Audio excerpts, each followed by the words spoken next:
About 5 years ago, I started eating one meal a day, and I basically just eat once a day. What? In this video, I'm gonna talk about what has happened and what are my thoughts about this one meal a day or OMAD. If you're new here, then make sure you click like and subscribe as well. I make videos about just the biohacking, health, and the performance. Do it. Besides this one meal a day, I've been doing intermittent fasting as a thing since high school. And I was 18 at that time when I started, and by now I've been doing it for like up to 8 years. The biggest reason I started doing it was just because of the body composition aspect and the fitness. But as I kept going with that, I also kind of started to realize about the other health benefits that you get from intermittent fasting. During the first 4 years of intermittent fasting, I was doing the 16-8 method, where you fast for 16 hours and you eat maybe 2 to 3 meals in an 8-hour window. This is my first, let's say, body composition progress pics that I took right when I was in the middle of the military, and at that time I did have to be like eating relatively like 3 meals a day, but I never had like snacks or something, so I did still do some form of like this time restricted eating, and I fasted still about like 14 hours every day. After I had done 4 years of intermittent fasting, I started to experiment with slightly longer fasts, like 24-hour fasts, 48-hour fasts, and eventually just stumbled upon the 1 meal a day as well. When I first started doing 1 meal a day, then I weighed about 72 or 73 kilograms, and after 5 years of doing this 1 meal a day, I'm approximately 79 kilograms or something, and my body composition has stayed relatively the same all the time. I've never gone fat, I've never lost, a bunch of muscle, I've stayed approximately the same body composition all the time. Today, after 5 years, I am 79 kilograms, and I've just progressively increased my muscle mass. I've progressively gotten stronger at the gym as well. Like, I do a lot of calisthenics, weighted calisthenics, as well as gym workouts. But my best lift examples would be like I can do a pull-up with a plus 80 kilograms strapped onto my belt, and that gives me like 101% of my own body weight, which is quite significant. So it's not like that the 1 meal a day has kind of interfered with my muscle growth or my gym performance. I've still managed to build muscle and get stronger as well in the process, despite eating 1 meal a day. Another example is dips. I can also do plus 80 kilogram dips for reps, not just once, so like several times.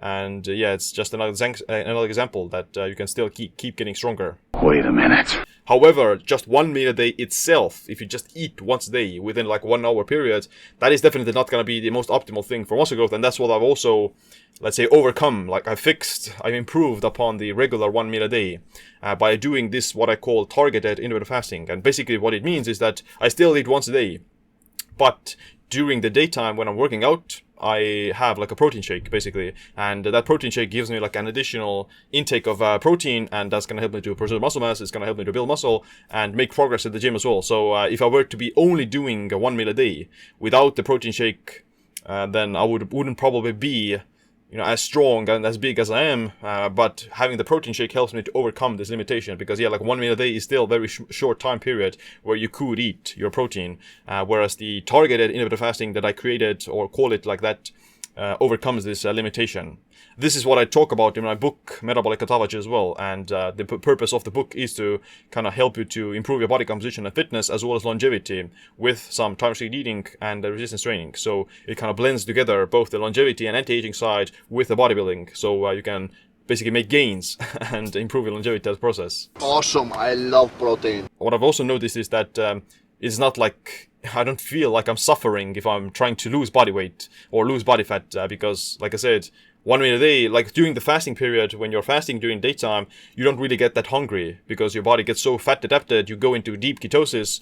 You use your own body fat for fuel very easily. Like during the daytime, I'm always in the zone. I'm highly productive. I'm focused. I don't get cravings. I don't get distracted, and I'm able to just work and just enjoy my meal in the evening without getting hungry during daytime. So that's one of the biggest pluses and the biggest advantages of the 1 meal a day, is that you become very keto adapted and very fat adapted. So your body uses your own body fat for fuel very efficiently. And because of that same reason, it's also easy to lose the body fat or cut down on the calories. So you can reduce your calorie intake from that one meal without feeling that you're suffering, because you can still eat like this massive meal in the evening without feeling that you're like in a calorie deficit and without feeling that you're dieting. Where's the pizza? some people may find it harder to build muscle with it because of they're forced to eat more calories, and it's hard for them to do. But like I said, you can play around with it like I did. You add the protein shake, or you just eat 2 meals a day. Like there was no like real huge difference between 2 meals a day and 1 meal a day. In terms of like the longevity benefits or something. There's definitely like a difference in terms of the muscle anabolism. Of course, eating 2 meals a day may provide you with more muscle anabolism, but in terms of the autophagy or the longevity benefits, then 2 meals, 1 meal a day isn't necessarily that different. I just like 1 meal a day. It's just easy. You just eat once a day. Last year, in 2020, I was about 77 kilograms or 170 pounds. So I've gained a little bit of muscle because of focusing more on lifting weights. Resistance training is the best or the most important thing when it comes to building muscle, especially if you're doing fasting or when you're in a calorie deficit. Like you're never going to build muscle unless you lift weights or unless you do resistance training. And the resistance training is also the biggest thing that is helping you to preserve muscle when you're in a calorie deficit or when you're fasting. So yeah, I don't think that 1 meal a day is definitely something that everyone should do, and it's definitely not like the optimal way of doing it for a lot of people, and it's not preferable for a lot of people. It's just what I enjoy. It kind of suits my lifestyle, and it kind of hasn't impeded, it hasn't interfered with my physical fitness, it hasn't interfered with my mental focus, it hasn't interfered with my like mental well-being. It's actually improved everything. So I'm definitely gonna keep going. And if you want to learn more about it, then I've actually written a book about it as well called Metabolic Autophagy that is very in-depth about all the science behind this intermittent fasting and autophagy, as well as how do you structure your intermittent fasting routine based upon your goals. Or you can also check out my Metabolic Autophagy Masterclass, which is a 13-hour video course that walks you through all this scientific process, as well as give you some actual guidelines and a meal plan with what foods to eat, in what amounts, when, how do you train, etc., etc. But on that, thanks for watching this video. Make sure to click like, subscribe, notification bell as well. My name is Siim. Stay optimized, stay empowered.